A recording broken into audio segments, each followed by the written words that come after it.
Muito bem, bem-vindo à nossa live fim de tarde aqui na programação da Rádio Nova Mania. Nova Mania o tempo todo com você. Segunda-feira, hoje é dia 28 de janeiro de 2019. Bem-vindo a você que está chegando aqui na nossa live, está curtindo a gente. Vai compartilhando, toda a turma aí curtindo a programação da rádio pelo site, pelo nosso aplicativo, enfim, todas as plataformas digitais.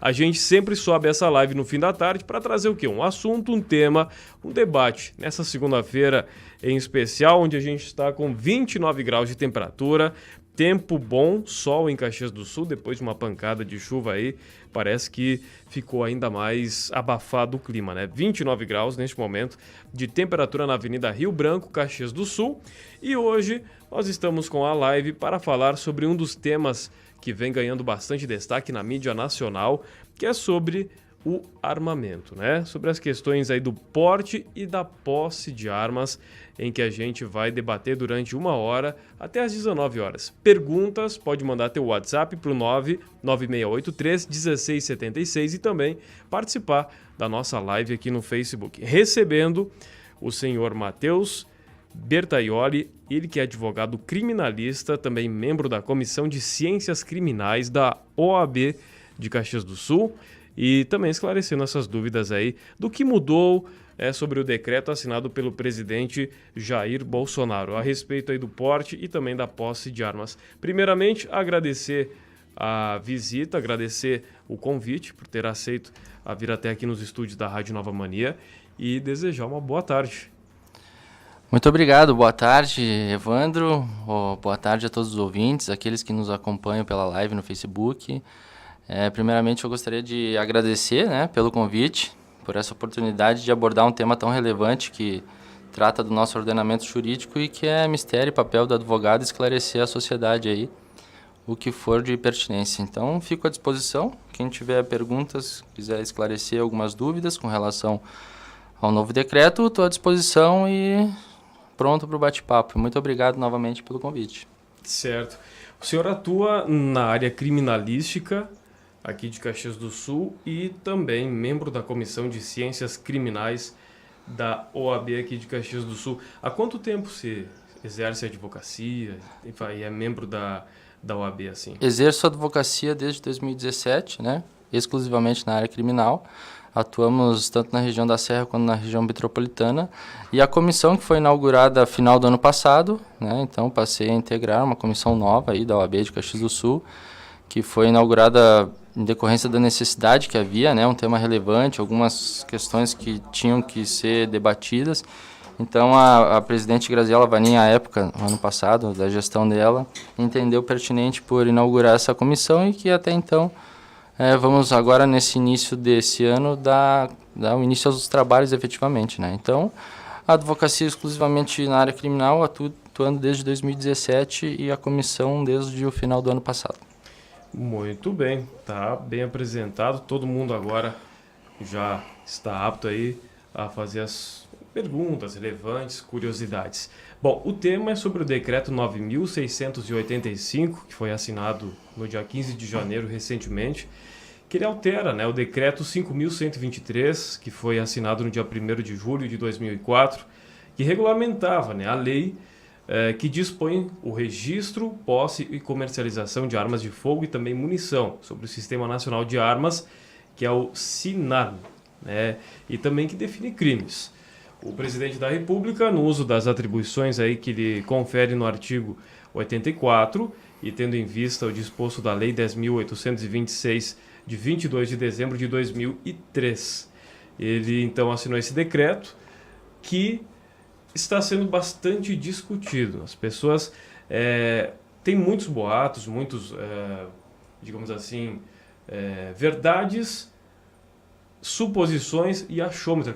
Eu acho, mas para ter arma eu acho que tem que ter isso, mas ficou claro, várias questões surgiram aí durante essas semanas aqui sobre flexibilização do porte de armas para todo o Brasil.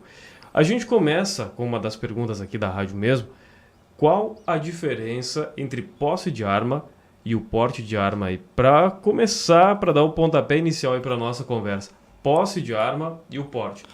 A diferença para o pessoal. Sim. Primeiro, para a gente adentrar especialmente no decreto, é importante fazer essa distinção, né? Que muitas pessoas não sabem ainda o que é o porte, o que é a posse de arma de fogo, então é importante esclarecer. A posse de arma de fogo, ela determina que... O que acontece? É basicamente tu poder ter a arma dentro da tua residência ou dentro do teu estabelecimento comercial ou indústria e nas dependências dela. Ou seja, na tua casa, no teu comércio, desde que ela fique lá. Inclusive, tu pode andar com ela dentro do teu estabelecimento se tu quiser, mas que fique limitado à tua residência ou teu estabelecimento comercial.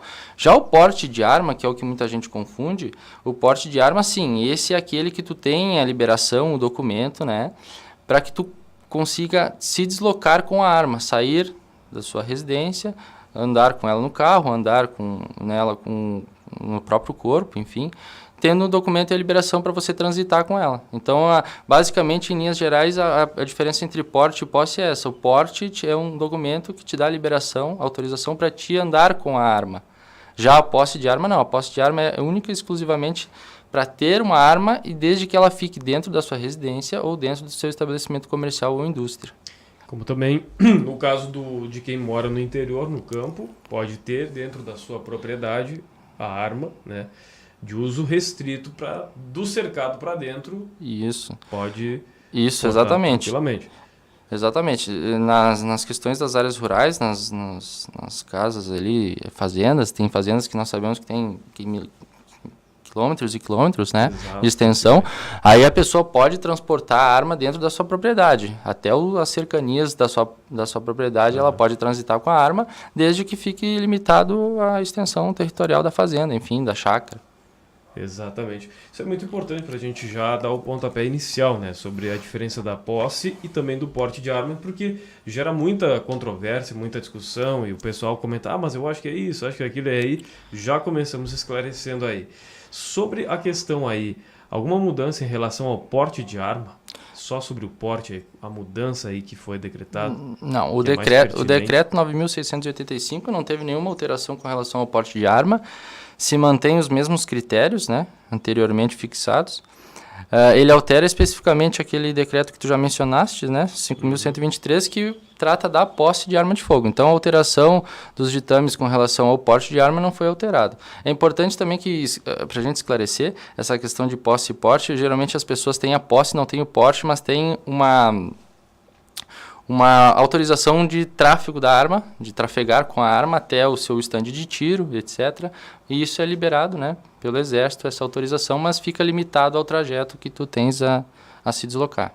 Por exemplo, eu tenho uma arma em casa, né, um exemplo, mas eu vou até aqui, na Rio Branco tem, por exemplo, um lugar que vende armamentos, munição, eu vou ali para treinar tiros. Isso aí. Só restritamente para ir, já tem que estar determinado o lugar que você vai também. Isso, tem que solicitar uma guia de tráfico de arma de fogo, e aí com essa guia tu vai ter estipulado o trajeto que tu vai seguir e o local que tu vai ir. Certo. E a questão é com o decreto que o pessoal comenta e está gerando até um certo medo, mas é para todo cidadão de bem poder ter o direito a portar uma arma de fogo por legítima defesa, é um direito do cidadão. Como você, como advogado criminalista, vê essa questão? Né? A pessoa, eu sou um cidadão de bem, tenho ficha limpa, nunca me envolvi em nenhum problema e eu gostaria de ter uma arma de fogo, né? Portar, ter a posse, enfim, livre acesso com ela, para eu andar com ela no meu carro, para ter no meu estabelecimento comercial. E também entra uma outra questão, se eu posso ter, quais são os trâmites para eu conseguir adquirir essa arma e quantas? Há um limite específico? Munição, daqui a pouco o cara tem a arma, tem um arsenal de munições e tudo mais. Qual que seria o limite disso tudo? Sim. Aquela pessoa que tiver interesse em comprar uma arma de fogo, ela tem que seguir alguns critérios, né? Ela tem que ter no mínimo 25 anos, ter bons antecedentes, então lá tem que tirar uma certidão, expedir uma certidão de antecedentes tanto da Justiça Federal, quanto eleitoral, quanto da Justiça Comum. Ela tem que ter uma ocupação lícita, ou seja, ela tem que ter um emprego fixo, ou ser empresário, ter o próprio negócio, né? De forma registrada, correta. Certo, formalizado, né? Isso, formalizado, ter residência fixa. Feito isso, ela vai, quando ela for comprar a arma de fogo dela, ela vai ter que passar por um curso de capacitação técnica, com alguém autorizado, né, pela Polícia Federal para dar esse curso. Geralmente as casas de armas aqui da cidade disponibilizam esse curso com as pessoas credenciadas pela Polícia Federal. E também uma avaliação psicológica com o psicólogo ou da Polícia Federal ou com aqueles credenciados também, junto à Polícia Federal. Então, para fazer um comparativo, como se fosse para ter uma habilitação para dirigir um carro, mais ou menos nessa forma. Aí tem que ter o psicotécnico, né? O exame, todos esses para ver se a pessoa tem noção de manusear uma arma e tudo mais, para que vai querer, se não é uma pessoa vingativa daqui a pouco. Feito testes dessa forma, né? Tá, se alguém te provocou, alguém fez isso, aquilo, tem uma arma, vou lá e já resolvo a parada. Se sentiu ameaçado na primeira movimentação estranha, já está fazendo uso da arma. Exatamente, tipo para ver a capacidade psicológica dela de poder ou não ter uma arma de fogo, né? Para manusear uma arma de fogo. Isso também é importante, que você falou que a pessoa tem que ter uma residência fixa, tem que ter um trabalho formalizado, ou carteira assinada, ou até mesmo, né, um empresário, né? Tem que ter um meio formal aí de trabalho. Isso aí também é forma de peneirar que a pessoa ela não vai usar, ela tem uma fonte de renda, então ela não vai usar para o crime. Já parte desse princípio, o cara tem ocupação, está trabalhando. E aí, como que a gente consegue, daqui a pouco, ver, para ter uma arma de fogo, qual a justificativa para ela ter? Então, esses critérios que eu mencionei, eles permanecem, né, que são da lei antiga, do decreto antigo. A alteração que foi feita a partir do decreto do Jair Bolsonaro, agora do dia 15 de janeiro, ela altera justamente, algumas das alterações é justamente a da efetiva necessidade, que antes era um critério subjetivo que ficava a cargo do delegado de Polícia Federal, né, para se obter ou não. Ele analisava os fatores e os fatos que a pessoa declarava, quais eram a efetiva necessidade, e ia para a Superintendência da Polícia Federal. O delegado dizia se não realmente é efetiva essa necessidade ou não. A partir desse decreto, essa questão ficou objetiva, ou seja, a efetiva necessidade que é necessária comprovar, ela passou a ser objetiva. Então, tu terias que o quê?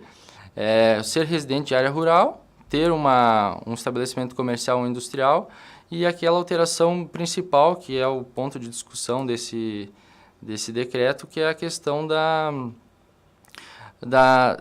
que o critério objetivo passou a ser pessoas que residem em estados da federação com índice de 10 homicídios a cada 100 mil habitantes. Então, índices maiores de 10 homicídios a cada 100 mil habitantes em cada estado, a pessoa já passaria a ter essa efetiva necessidade objetivada, e então ela pode adquirir arma de fogo. Tendo em vista que esse índice ele abarca todos os estados da federação, incluindo o Distrito Federal, então, basicamente, toda a população teria o direito de poder comprar uma arma de fogo. Acredito que essa tenha sido a forma com que eles acharam para manter aquela proposta de governo que eles tinham de fazer uma liberação de maneira ampla ao acesso às armas de fogo, né? Na verdade, sempre teve esse acesso aí, né? Só que não era tão reforçado e, como se disse, feito uma campanha para que todos pudessem ter, né? Sempre se teve, só que como tinha essa questão de ficar na dependência da liberação da Polícia Federal ou não, do delegado analisar a situação e disser, não, tu pode, tu não pode, então ficava uma questão subjetiva e muita gente não conseguia ter o acesso. E também a questão financeira, né? Querendo ou não, o gasto que se tem hoje, dependendo, varia muito de estado para estado, mas a grande massa, a população mais pobre, não tem condições de acessar, né? De então, ter essa é uma crítica que se faz também. Todos os parâmetros legais, né?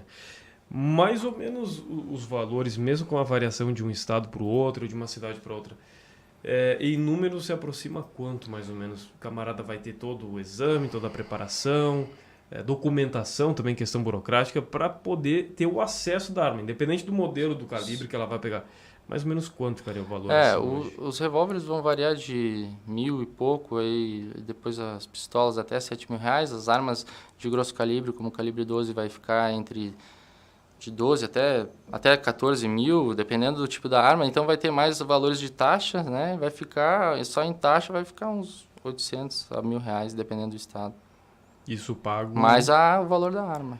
Isso pago de forma quando vai fazer o registro. Isso, quando vai registrar. Que é feito o registro, paga esse valor aí. Entre as taxas, né? As avaliação. Taxas e tudo mais. E ela é feita e é feito a reabilitação em quanto tempo? A validade desse porte. Do registro, essa foi a outra alteração bem importante entre as alterações que se teve, além dessa do critério, que foi a questão do prazo, né? Antes nós tínhamos o prazo de 5 anos para calibres disponíveis não restritos e 3 anos para calibres restritos, de uso restrito. Então, a partir do decreto alterou-se agora ambos os calibres, tanto de uso restrito quanto os outros, passam a validar até 10 anos. Até 10 anos. Isso é uma questão importante. Então, por exemplo, quem tinha o registro vencido ou a vencer, automaticamente vai ser renovado. Então, provavelmente ficaria ali até 2024, né? Com a liberação do registro. E também isso acaba tendo influência no âmbito criminal também. Porque muitas pessoas em que pese um entendimento majoritário de que o posse ilegal de arma de fogo ele não pode ser em decorrência da não renovação do registro, muitos juízes ainda aceitavam denúncias de posse ilegal de arma de fogo do registro vencido, por exemplo. Então, essas pessoas que porventura, esses réus, essas pessoas que porventura estão respondendo na justiça um processo criminal de posse ilegal de arma de fogo por ter o registro vencido, automaticamente acontece uma coisa chamada abolitio criminis dentro do processo criminal, né, do direito penal, em que essas pessoas não vão mais responder esse crime. Então, é importante que elas vejam a situação, se porventura estão respondendo, que a partir daí não se tem mais crime, né? Então, automaticamente se renova, ela não pode estar respondendo por posse ilegal de arma de fogo em decorrência do registro, porque automaticamente ele foi renovado por mais 5 anos a partir do decreto. Então, isso é uma questão importante que tem que se falar. Quem já tem arma não precisa mais... tá para vencer em alguns meses. Não, foi passado para 10 anos. A partir do decreto está valendo mais 5 anos de registro de arma de fogo. E paga isso a cada 10 anos, então seria um valor de cada 10 anos, tipo 800 a 1.000, 1.200 reais. Se o decreto permanecer... Permanecer vai ser dessa forma. Aí vai ser dessa forma. Esse decreto aí, ele tem grande chance de não permanecer ou é quase certo que ele vai ficar assim? Qual que é o cenário hoje? Assim, o PCdoB já ingressou com uma ação direta de inconstitucionalidade, né? Alegando que o Executivo, o Presidente da República, teria exacerbado a competência, né? Que isso deveria ser competência do Legislativo. Então, o ministro do STF, o ministro Fux, na liminar, ele não acolheu o pedido de liminar, mas a ação vai dar sequência, né? Então, ela vai ser julgada mais para frente. O PT também e o PSOL também deram indícios de que vão entrar com alguma medida judicial para questionar o decreto, enfim. Mas, assim, há visões ainda... tem visões para os dois lados. Tem entendimento de que realmente é inconstitucional a questão da efetividade ali, da efetiva necessidade ter exacerbado uma questão da própria lei, né? E tem teóricos, tem juristas especialistas que entendem que não é inconstitucional, que esse decreto tem validade. Então, tem posicionamento para ambos os lados. Tanto que não é válido o decreto, quanto não é. Então, a gente vai ter que aguardar, na verdade, o ministro Fux e o STF julgar, né, a ação de inconstitucionalidade. O que eu acredito? No meu entendimento, assim, no meu ponto de vista, eu entendo que exacerbou, sim, a competência, né? Não discuto a questão dos critérios utilizados, nem o mérito da lei, nem o mérito do decreto, aliás. A questão de fundo eu não discuto, eu discuto sim a forma como ela se deu, né? Eu entendo que deveria também passar pelo processo legislativo e para o Congresso, Câmara dos Deputados e Senado Federal para se alterar algumas coisas que foram alteradas a partir do decreto, porque compete ao legislativo legislar, né, e não ao executivo. Então, entendo sim que teria que ser feito através de uma lei, um projeto de lei para ser votada, tudo. Mas é um entendimento pessoal e tem entendimento para ambos os lados, né? Juristas e especialistas entendem de ambas as formas. Que muito se fala, será que a população ela realmente vai se sentir protegida? Até que ponto você ter uma arma, ela vai te fazer se sentir protegido? A gente colocou a matéria, inclusive, hoje no site, algumas pessoas comentaram na matéria, sim, o cidadão de bem tem direito à arma, o pessoal apoiou. E teve outro, sim, mas você vai ter a tua arma pro bandido vir te assaltar e levar a tua arma. Tem esse outro contraponto também. Tem Daqui a pouco tu vai levar um tiro com a tua própria arma, né? Que dizem, o bandido vai te matar com a tua própria arma. Tem esse pensamento aí que tá, aquela nuvenzinha que diz em cima dessa questão, né? Isso, tem esses conflitos. Tem a questão, principalmente quem defende a posse de arma de fogo, as pessoas que têm a linha armamentista, elas não defendem só a questão de defender-se contra o possível delito, mas também contra o próprio Estado, que é muita ideia que se tem dos Estados Unidos, né, que é um direito constitucional de defender-se contra o próprio Estado. E que eu entendo também que a pessoa deva ter o direito de ter uma arma de fogo, passa pelo direito de liberdade, de poder ter, escolher, exercer a defesa ou não. Mas também há o contraponto, e aqui o que eu trago acredito que sim, o brasileiro ainda não está preparado para culturalmente ter arma de fogo. E também há a possibilidade, sim, de se ter arma de fogo em casa, ser alvo de furto, de arrombamento, de roubo, para se buscar essa arma de fogo, assim como alguma espécie de agressão ou algum outro crime que venha a ser cometido com a arma que se tem em casa. Mas aí isso é um conflito, né? Um conflito um tanto quanto filosófico de o direito de se ter, que eu defendo, eu acredito sim, nós devemos ter, mas eu também entendo que a gente não está preparado. Então, é um conflito que, assim, tem que se ter uma discussão ainda, ver a melhor forma e ver quais os critérios ou não, porque, sim, entendo que se tem que ter o direito, mas também entendo que a população brasileira não está preparada para se ter uma arma, assim, de uma maneira geral, né? O povo brasileiro, na sua grande maioria, não estaria preparada para lidar com a arma de fogo. A grande maioria pode não estar preparada. Aí entra aquele outro discurso de que o pessoal diz, sim, mas é que quem vai decidir se o cara está preparado ou não, se pode ou não ter uma arma de fogo, vai ser o exame, vai ser o teste que ele vai fazer para habilitar o porte de arma ou não. Aí tem que ver também aquela questão que você falou da acessibilidade da arma. Então, ao ver assim que facilitou, entre aspas, né, o porte, a posse de arma, mas ao mesmo tempo existem ainda umas barreiras naturais. Uma delas é o próprio exame psicotécnico, a própria avaliação que se tem para poder portar arma e os valores, né? Que tudo acaba sendo um custo, acaba pesando lá no orçamento e o cara vai pensar, poxa, mas será que eu vou conseguir manter a arma? Aí tem essa outra questão também, né? Isso, primeiro, assim, nós temos que entender, a arma possui quem quer, né? Exato. Quem quiser vai poder possuir, quem não quiser não possua. Mas aí essas questões, essas divergências e algumas coisas, será que vai combater a criminalidade, vai ajudar no combate à criminalidade ou não? Vai aumentar a criminalidade em decorrência disso? Vão aumentar os acidentes nas residências? Ou vão aumentar os conflitos com armas em decorrência de brigas, etc.?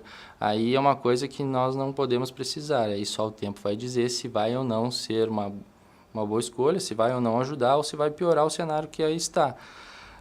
Mas as pessoas têm que ter noção que é para ter a posse.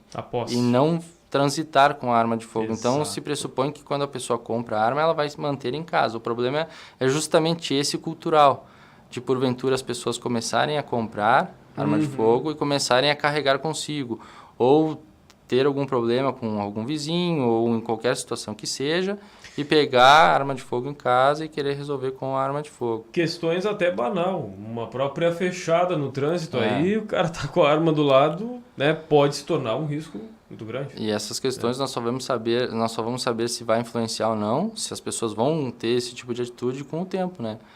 Com uma flexibilização. Então pode ser um preço meio caro pagar para ver. Então é uma questão, um assunto muito espinhoso, delicado e que passam por essas discussões.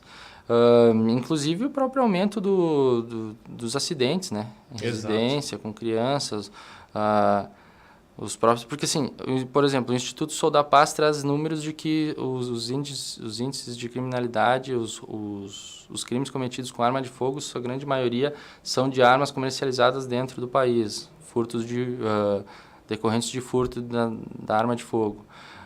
O Ministério da Saúde também traz que as agressões, feminicídio e os acidentes com arma de fogo também são grandes, com pessoas que têm a arma. Então, mas também tem pesquisas que dizem que não, ele auxilia os países que têm uma flexibilização maior com relação à posse, tem um índice de criminalidade menor, ele auxilia no combate à criminalidade, e aquele discurso de que a pessoa vai ter a arma, não vão entrar na sua casa, enfim. E tem outra questão também que nós vamos ter que aguardar para ver se também não vai facilitar com que as facções criminosas comecem a cooptar pessoas que não têm tanta capacidade monetária, cooptar para que elas comprem arma de fogo para ser utilizada no crime organizado. Então tem essa possibilidade também que as pessoas às vezes não param para pensar, mas que há a hipótese de, por exemplo, um senhor de baixa renda lá que tem seu emprego fixo, sua renda fixa, mas ele não quer ter arma ou ele não tem condições de ter uma arma de fogo, o crime organizado vai até esse cidadão e faz com que ele adquira uma arma de fogo. E aí, adquirida a arma de fogo, entrega a arma de fogo para o crime organizado. Isso é uma hipótese também que tem que se falar, mas que tem que ser sopesado, e as pessoas e o legislativo, nós temos lá as pessoas que estão respondendo por nós, né, que são os senadores e os deputados, e eles vão ter que sopesar e contrapor os argumentos de ambos os lados, né? Se vale a pena o direito da liberdade, o direito de poder se defender, o direito de escolher, querer ou não ter arma de fogo e a população e esses outros critérios de modo geral. Exatamente. Sobre ainda a questão de portar uma arma de fogo, tem um número máximo de armas que a pessoa pode ter? Tipo, por exemplo, quantas armas eu posso ter registradas aí no meu nome, né? Tipo, não dentro da casa.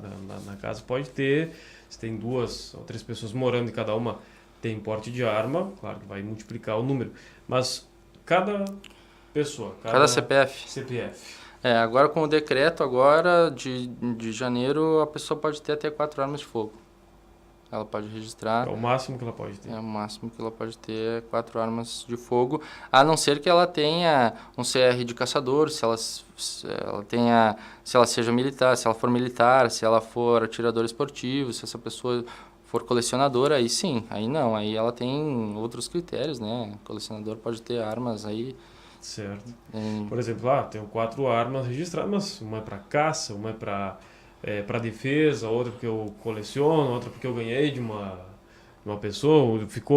Tem ainda aquele costume, né, das armas que ficaram do pai, do tio, enfim, dos avós, e tá lá, né, para deixar ela legalizada, tá lá, mesmo que acabe não usando, mas tem que manter o registro. Então, nesse caso específico, ou militar, ou colecionador, ou para caça, ela pode ter até mais do que 4. Então, isso, o civil, normalmente é 4. O civil que tiver só o registro de arma de fogo para possuir em casa pode ter até 4 armas de fogo.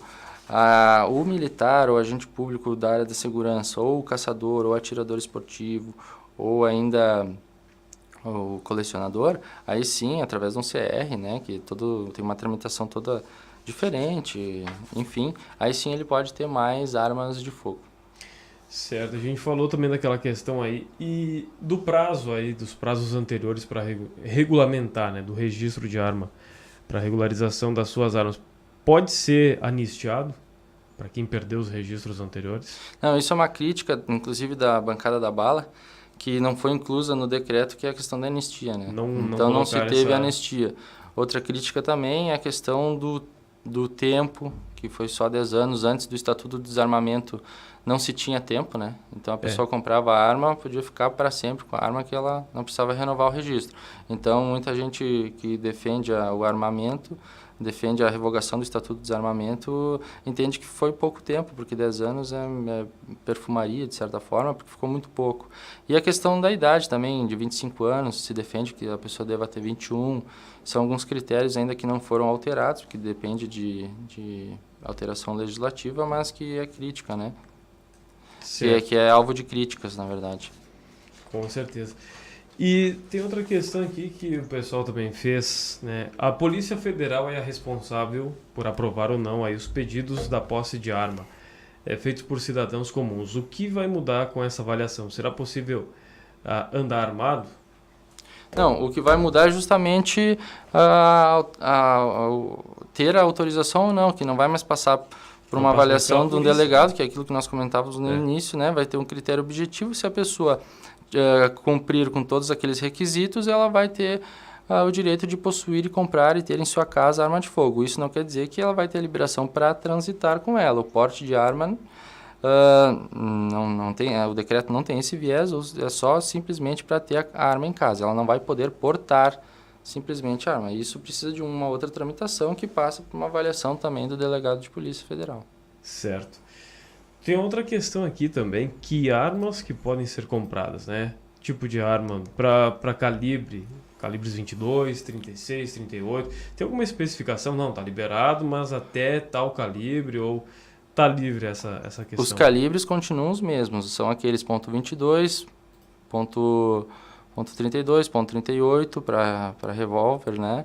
.380 para pistolas, aí espingardas aí tem .40, se não me engano, aí tem 12, tem 22, 30, 20, 36, são aqueles calibres que anteriormente estavam estipulados. A pessoa, não, por exemplo, ela pode ter uma arma de calibre 22 e pode ser longa desde que ela não seja automática, semiautomática. Então tem alguns critérios ali técnicos, mas que eles permanecem iguais. Então a pessoa que quiser comprar hoje, o decreto não teve essa alteração, ela vai poder comprar um revólver calibre 38, revólver calibre 32, revólver calibre 22, pistola calibre .380, espingarda calibre 12, e aí vai, espingardas de caça de modo geral.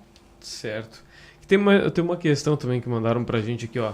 Tem uma arma em casa que não está registrada. O que devo fazer para não infringir a lei? Né? Tem uma arma, mas não está registrada ainda. O que tem que fazer? Tem que ir lá, fazer o... Depende, né? Se ela... Depende.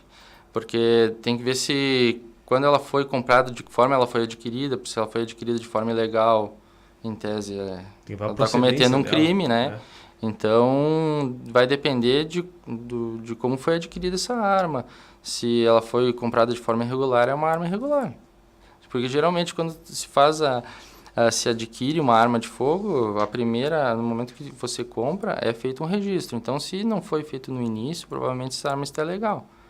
Né? Porque, na verdade, tu poderia renovar o registro, ele poderia estar vencido. Agora, se não se tem isso do início, de quando se adquiriu a arma de fogo, aí provavelmente ela deve estar irregular. Então, aí a pessoa está cometendo um delito e... Aí ela escolhe o que ela prefere fazer, na verdade. Pode ser presa por porte ilegal de arma. Por posse ilegal de arma. Nesse caso é a posse ilegal de arma. Isso. Olha só, e para guardar, a melhor forma de guardar, tem uma outra questão. Se eu não tiver um cofre para guardar a arma, serei punido? Essa questão de guardar num cofre. Tem alguma fiscalização? Vou guardar a arma, vou deixar em cima da mesa, vou deixar numa gaveta, do lado da cama. Se não tiver um cofre para guardar aí, pode ter alguma punição? Como é que o novo decreto prevê que para liberação de arma de fogo em casos em que a pessoa reside com criança, adolescente ou pessoa com deficiência mental, ela tem que fazer uma declaração de que ela tem um cofre ou um local com tranco, um local seguro que ela consiga trancar a arma dentro. Então ela tem que fazer essa declaração e informar que ela possui isso para ter a liberação da compra da arma de fogo. Isso tem como fiscalizar se a pessoa declarou dentro de um dos quesitos, né? Aí ter o cofre, e aí? Aí cabem às autoridades fiscalizar isso ou não, né? E teremos como fiscalizar? Aí fica uma incógnita, né? É uma incógnita. E fiscalizar a pessoa, todo mundo vai alegar que tem um cofre. Sim, tem um cofre, vai lá, bota não sei se escrever sim, tem um cofre ou um xizinho. Alegou que tem para ser um dos critérios para liberar. E aí, na prática, a pessoa... não, mas eu deixo trancado numa gaveta com a chave. Porque com o decreto, a alteração que foi feita, presume-se que a pessoa está falando a verdade. Então, a partir do momento que ela traz essa declaração, ela está dizendo que sim, eu tenho... o risco. Né? Eu tenho condições de guardar a minha arma de fogo no local adequado nessas hipóteses. Em outras hipóteses, o conselho que eu posso dar é que guarde em um local seguro, né? Ela pode ser multada ou ter a arma recolhida, caso se descubra que ela não tem o cofre? Ela vai ter que se regularizar, né? Aí ela mas vai ter alguma punição? Vai ser regularizada, ela efetivamente vai estar em desacordo com o seu registro. Então, a validade do registro que não vai ter... Então, ela vai ter provavelmente que se adequar. Com certeza. Não há uma estipulação criminal para não ter o cofre, por exemplo. Exatamente. É só critério de liberação. É um critério de liberação, né? Que na hora o pessoal vai, né? Óbvio, não vai se negar a dizer que não tem o cofre. Né? Eu vejo dessa forma. Mas então eu tenho que instalar um cofre aí em casa, tá? Vou dizer que tenho, depois eu vejo, depois eu dou um jeito, ou aquele jeitinho brasileiro, né? Ah, mas não é bem um cofre, mas eu enxaveio, é um armário aí que tem uma chave, só eu que tenho acesso, toda aquela história. Não, tem que ser o cofre. Provavelmente se a pessoa for solicitar nessas condições, espero que haja das autoridades competentes que vá lá e se faça averiguação Que disso, consiga averiguar, né? Essa Mas é uma não das... sei se com o número de pedidos e solicitações, como ele tem aumentado muito, se há com a capacidade de efetivo de se fazer isso. Com certeza. E hoje o porte de armas no Brasil. Quem que tem os portes de arma aí? Os civis, militares, bombeiros, profissionais aí de quais áreas que podem ter acesso a arma assim, mais fácil? Os profissionais da agência de inteligência, né, Agência Brasileira de Inteligência, os profissionais da segurança pública, de um modo geral, bombeiros, quem trabalha com o sistema carcerário, agentes aqui no nosso estado, por exemplo, da SUSEP, militares, de maneira geral, policiais civis e policiais federais. E aqueles que solicitaram, enquanto compraram sua arma de fogo, foram aprovados pela Polícia Federal para poder portarem e tem um documento de porte de arma de fogo. Essas pessoas que têm habilitação para portar arma de fogo. Que pode usar somente no serviço. Não, as pessoas podem usar em qualquer momento do dia, qualquer hora, podem inclusive sair com suas armas particulares, se devidamente registradas, ou com a arma de serviço, podendo portar 24 horas. Não há estipulação de horário. Certo. Então, fazendo um comparativo aí de como era e de como ficou essa questão do decreto assinado no dia 15, o pessoal que está chegando agora na live também está aberto para perguntas. Como era? Né? A lei não era especificada, né? Uma delas, né? Como era e como ficou. Sim. As justificativas também mudaram para posse de arma, de como era antes pelo delegado, agora passa por uma lista de critérios a serem estabelecidos. Tá, esclarecendo. Então, alguns critérios permanecem iguais, que é a questão da idade mínima de 25 anos, ter idoneidade criminal, ou seja, ter bons antecedentes, né? Possuir ocupação lícita e residência fixa, passar por uma avaliação psicológica com um psicólogo da Polícia Federal ou cadastrado, vinculado à Polícia Federal, né? E passar por um curso de capacitação técnica para manuseio de arma de fogo. As alterações do decreto são com relação ao prazo, que antes era 5 anos, para calibre não restrito, e 3 anos para calibre de uso restrito, e passou a ser 10 anos o prazo para se renovar. Agora se pode ter até 4 armas de fogo. Outras alterações é a questão do cofre, em casos de pessoas residentes com crianças, adolescentes ou deficientes mentais, né? Pessoas portadoras de deficiência mental.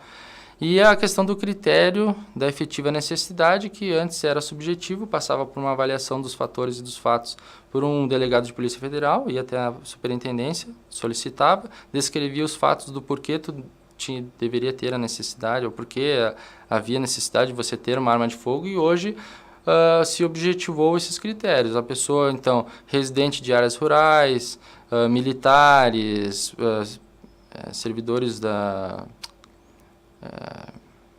servidores públicos da área da segurança pública, empresários, donos de estabelecimentos comerciais ou industriais e pessoas que residem em estados com um índice de 10 homicídios a cada 100 mil habitantes, tendo esses critérios todos esses requisitos aí conferidos e abarcados, a pessoa pode ter arma de fogo. Perfeitamente. E ao seu ver, o pessoal está perguntando aqui, deixa eu ver aqui no nosso WhatsApp, como você vê essa questão? Pessoal armado, isso aqui a gente comentou antes até mesmo na live, né? Todo mundo armado é mais ameaçador ou mais segurança para as pessoas? É o que a gente comentava antes, né? Há necessidade, mas não estão preparados. Né? O meu ponto de vista é o seguinte: primeiro que as pessoas vão possuir a arma. Eu espero que elas comprem a arma e comecem a sair na rua, transitar com a arma junto consigo. Então, tem que se restringir a posse a ter a arma em casa. Com relação a isso, efetivamente, só o tempo vai nos dizer se as pessoas vão utilizar a arma com outro fim, de ter algum problema com alguém ou começar a carregar no trânsito, no seu carro e ter alguma discussão e querer utilizar a arma de fogo. Isso é uma questão que só o tempo vai dizer, mas sim, eu entendo que a pessoa tenha o direito e passa por uma questão de liberdade do próprio Estado em conceder a arma de fogo e a pessoa optar em ter ou não, mas também entendo que sim, o brasileiro não está preparado para possuir arma de fogo justamente por causa dessas questões. Dele utilizar a arma de fogo, de ele pegar a arma de fogo que deveria ficar em casa e sair com ela, da cooptação do crime organizado com pessoas de baixa renda para se adquirir arma de fogo, são essas questões que eu entendo que conflitam um pouco com o próprio direito de ter arma de fogo, mas que só o tempo vai nos dizer se a criminalidade vai aumentar, se o status quo vai piorar ou não vai. Perfeitamente. Deixa eu ver aqui, tem mais uma pergunta aqui do Fernando. Geralmente fica nesse entorno que a gente foi conversando, né? Cada porte de arma eu tenho que ter um registro diferente ou eu sou habilitado a ter quantas armas for? Se eu posso ter até 4, são 4 registros diferentes ou um já basta para ter as outras armas? O Fernando aqui de Caxias do Sul que mandou essa pergunta via WhatsApp aqui para gente. Cada arma vai ter seu registro cada próprio. Uma, né? Individualizado, isso, né? Isso. Então, cada arma vai ter, então, multiplica por 4 aí. Até porque você pode comprar arma em momentos distintos, né? Exato. Comprar nesse ano uma, no ano que vem outra, no ano subsequente outra. Então, esses prazos vão alterando e cada arma tem seu registro próprio. Aí é só fazer a conta se o cara consegue manter ou não, né? Quantas isso. armas for. Só o que vai acontecer é que a pessoa já vai ter feito o curso, vai fazer uma vez só, a avaliação vai ser feita uma vez só a cada 10 anos. E para demonstrar ali aqueles requisitos ali, apresentar documentação com relação à residência, etc. Idade. Só para preencher cadastro e praticamente a documentação normal. Isso. Não vai passar pelo trâmite do treinamento. Não, a pessoa faz uma vez só. Mas cada arma tem seu registro. Então tá aí a pergunta, acho que do Fernando era mais ou menos essa, né? O Fernando deu um joinha aqui que era essa mesma dúvida que ele tinha. Então cada arma vai ter um registro diferente, mas a pessoa está habilitada uma vez. Dentro desses 10 anos. Exatamente. Dentro desses 10 anos aí, a pessoa vai poder utilizar a sua arma. Ter pelo menos o porte, né? A posse da arma dentro da sua casa. De uma forma restrita. A gente chega nessa questão, né? Para abrir o debate para as pessoas. A necessidade seria muito importante a gente ter a arma dentro de casa. É um direito, né? Direito da defesa. Mas e a preparação aí é complicado. Preparo psicológico. É muito difícil a pessoa ter a posse da arma e não sair com a arma. A pessoa tem aquela questão, me sinto protegido só com a arma agora. Tem arma em casa, tem outra no trabalho. Daqui a pouco, mas eu vou deixar no carro. É o que passa muito justamente difícil. Pela questão cultural, né? Da pessoa entender que ela comprou a arma, mas para deixar na sua residência. Para deixar ali, não é uma coisa que vai usar. Se isso vai emplacar negativamente ou não, a gente vai ter que aguardar os números. Os números da criminalidade, se vão aumentar, se não vão, se vão impactar e de que forma irão impactar, né? As pessoas terem mais acesso à arma de fogo. Deixa eu ver, tem mais comentários aqui, está chegando... Outra alteração, Evandro, que também foi feita, que é importante dar uma frisada, é com relação aos agentes da Agência Brasileira de Inteligência, da ABIN, eles não mais precisam informar seus dados, aquela documentação necessária de identificação, eles não precisam mais informar para comprar arma de fogo. Basta que eles apresentem a matrícula funcional. Isso com o intuito de resguardar aqueles que trabalham com inteligência no Brasil. Isso também é uma alteração feita pelo decreto. Se enquadraria que profissionais nessa... Agente de segurança pública, né? Da Agência Brasileira de Inteligência. Vigilantes também ou não? Não, vigilante passa por um porte, passa por uma tramitação de porte normal como cidadão civil. Certo, tem mais um comentário aqui, aliás, mais 2 comentários aqui, ó. O Mauri, quem não tem passagem pela polícia vai ter o direito a acesso à arma como antes no Código Civil. Tinha esse direito resguardado, mudará algumas taxas e exame de seleção, pois o marginal que não vai passar por esse processo, né? Tá dizendo, o marginal não vai...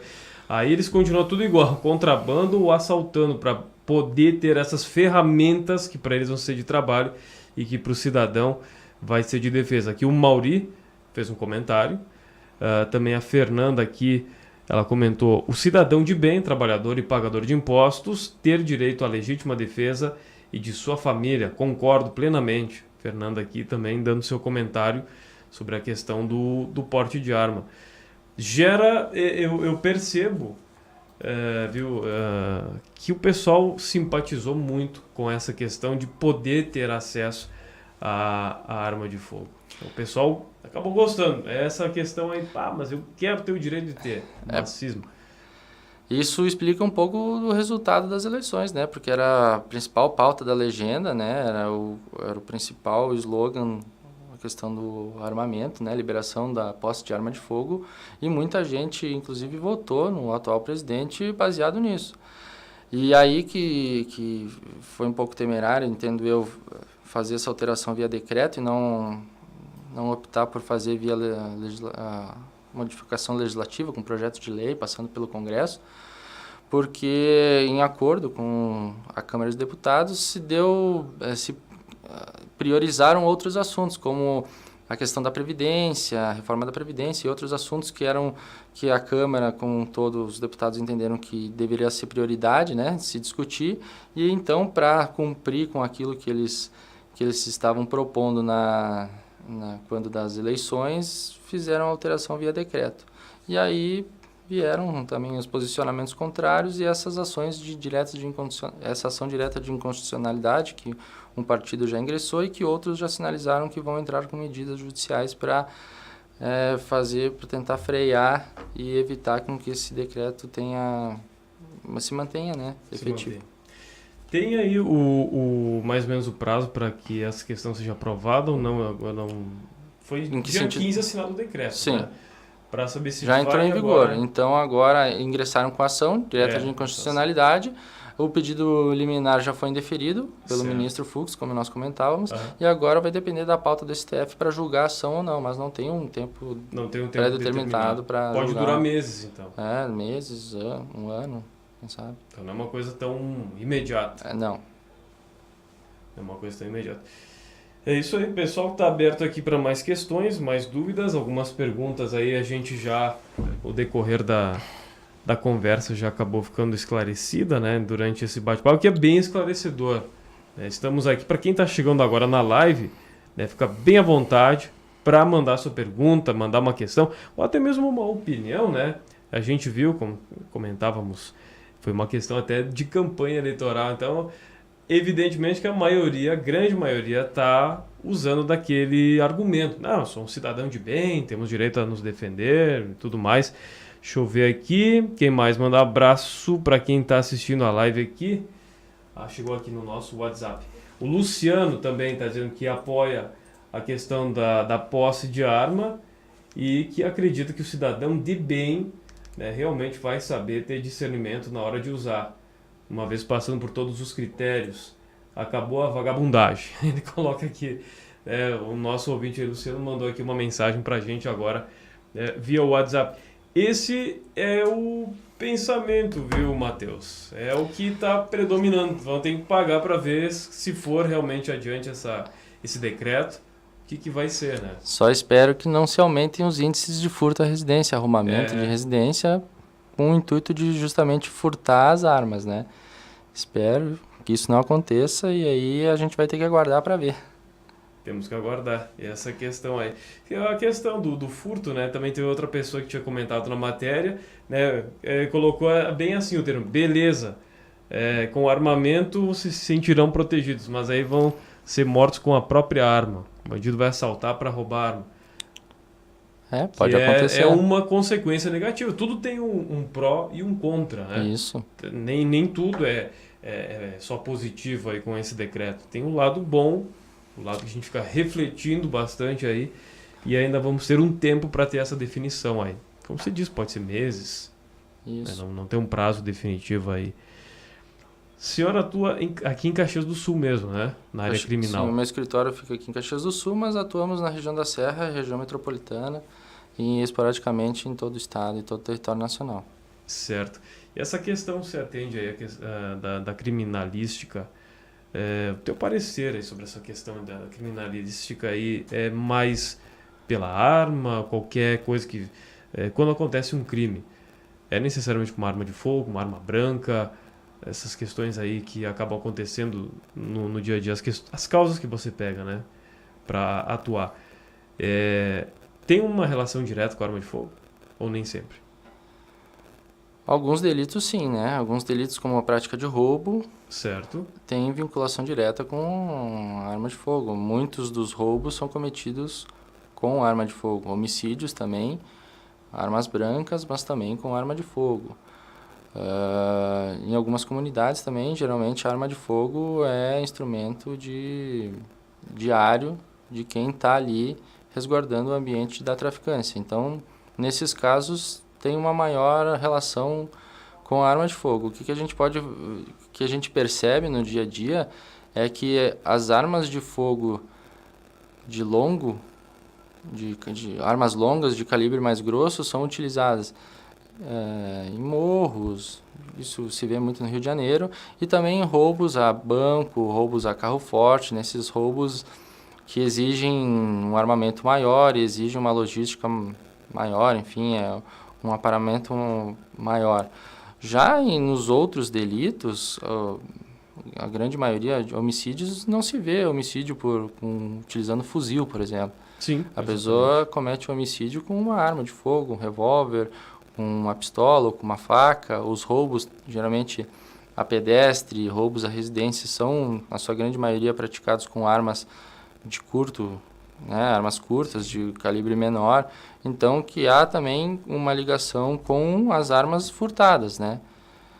Sua grande maioria das armas, porque tem muita gente que diz assim, mas a maioria das armas vem de fora, porque os criminosos trazem armas de fora, não são as armas comercializadas aqui, pega no Paraguai, pega no Uruguai, pega na Argentina, né? Tráfico internacional de armas, etc. Mas quando se trata de roubo à residência, crimes cometidos geralmente por uma pessoa que não tem envolvimento com uma associação criminosa, esses crimes, sim, na sua grande maioria, são crimes cometidos com armas provenientes de armas furtadas. Armas que eram de alguém ou foram vendidas de forma irregular ou foram furtadas de alguém, de uma residência, e utilizadas no crime. Tem essa vinculação. E aí a gente vai acabar retomando, vira um ciclo, né? População armada, sensação de defesa, tenho arma.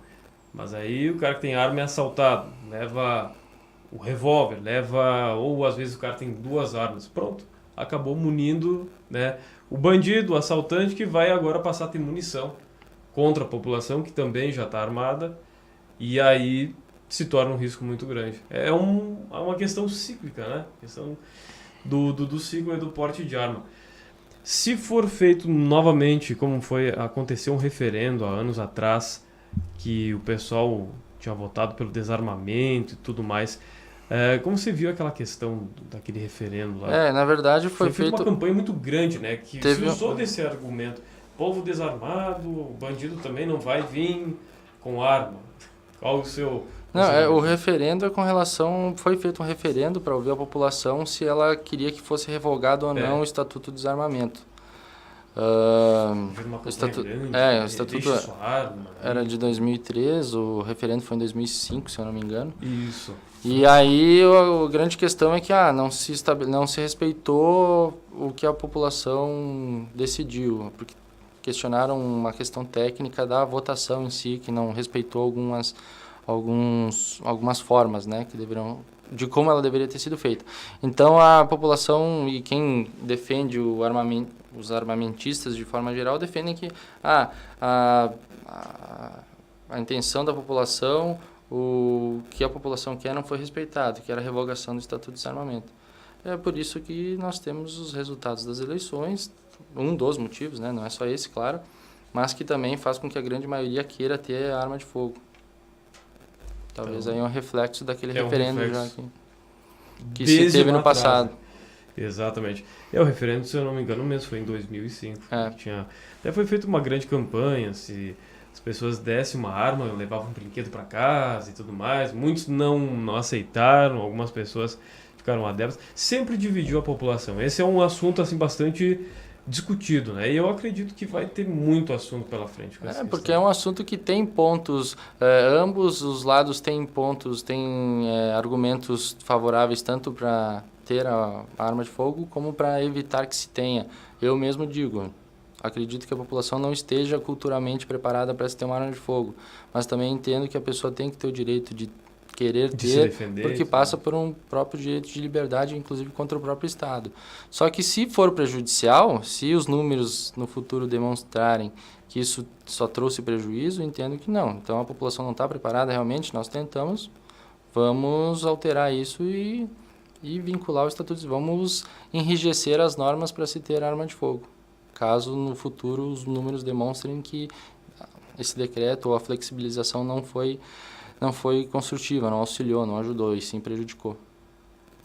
Perfeitamente. Acredito que várias questões aqui que a gente levantou foram muito bem explanadas aí pelo senhor, que trabalha ligado diretamente na área da criminalística e que tem total propriedade para falar desse tema, desse assunto aqui, que a gente pôde dentro dessa praticamente 1 hora, e passou rápido, né? Passou. Dentro dessa 1 hora a gente conversar, dialogar e principalmente sobre essa questão do armamento ou não. O pessoal que está chegando aí e está parabenizando o tema, parabenizando o assunto, né? Ficou bem claro, bem nítido, a gente disponibiliza inclusive essa live para o pessoal poder assistir novamente. Tá no canal do YouTube da Rádio Nova Mania, também a gente vai salvar o vídeo, já sobe lá o vídeo para todo mundo assistir a nossa live. Uma vez mais, né? Essa é a questão da tecnologia, o pessoal pode assistir na íntegra, ouvindo a gente no aplicativo, muita gente acompanhando esse tema aqui que é muito importante também e que desperta, né, muitas questões aqui. Tá chegando mais uma questão antes da gente encerrar, falando também, pode causar, mais uma pergunta de ouvinte aqui, ó, pode causar o aumento de suicídios aí com a liberação da posse de armas, pois a pessoa quando foi fazer os exames estava bem, mas com o tempo pode estar triste, deprimida. Isso também seria uma questão de se debater.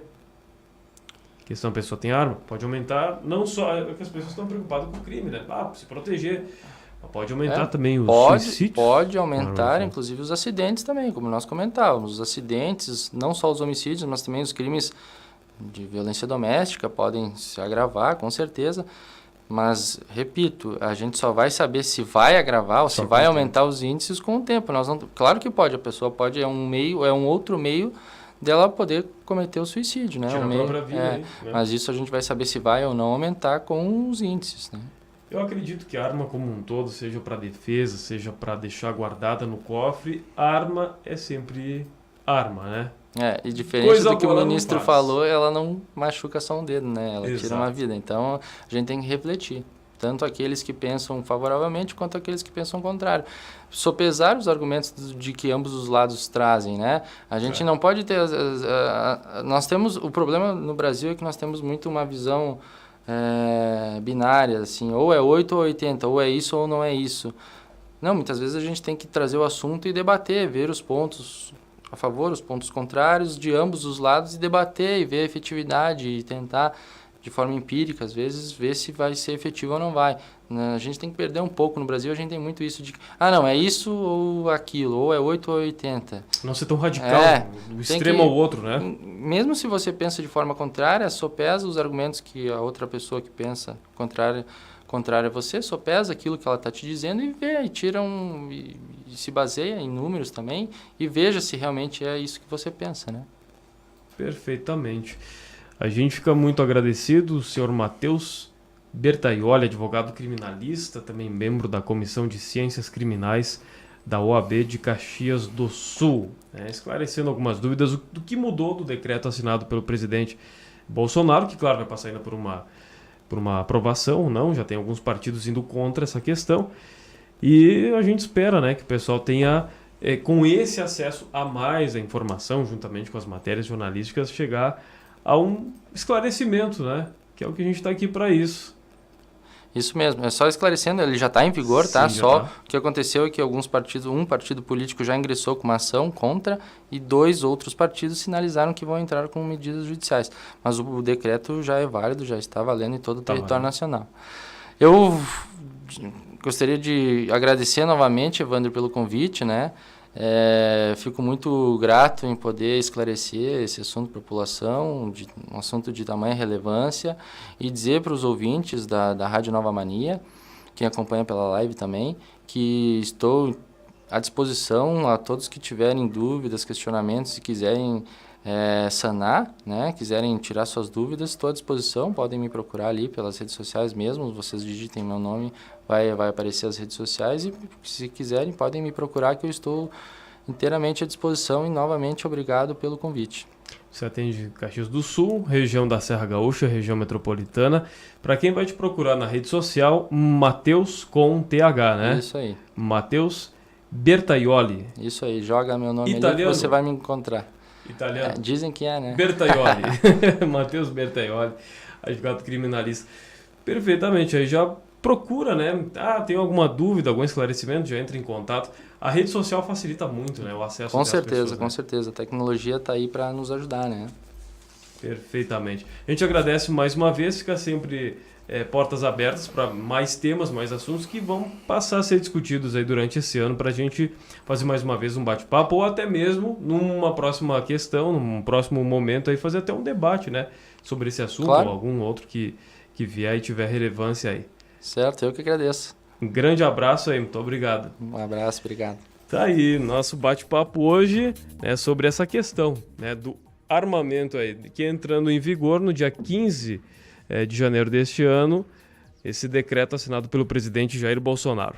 Agora, 19 horas em ponto, temperatura está na marca de 29 graus, calor, sol na Serra Gaúcha. A gente segue com a programação da Rádio Nova Mania pelo site, o pessoal que está acompanhando aí, muita música, muita informação e muita descontração para vocês aí na programação, que é o tempo todo com você. Essa é a Nova Mania, uma nova rádio, novo jeito de fazer aí a comunicação com muita informação para você. Não escapa nada aqui da Nova Mania. O tempo todo com você. Web Rádio Nova Mania. Emissora da região metropolitana da Serra Gaúcha.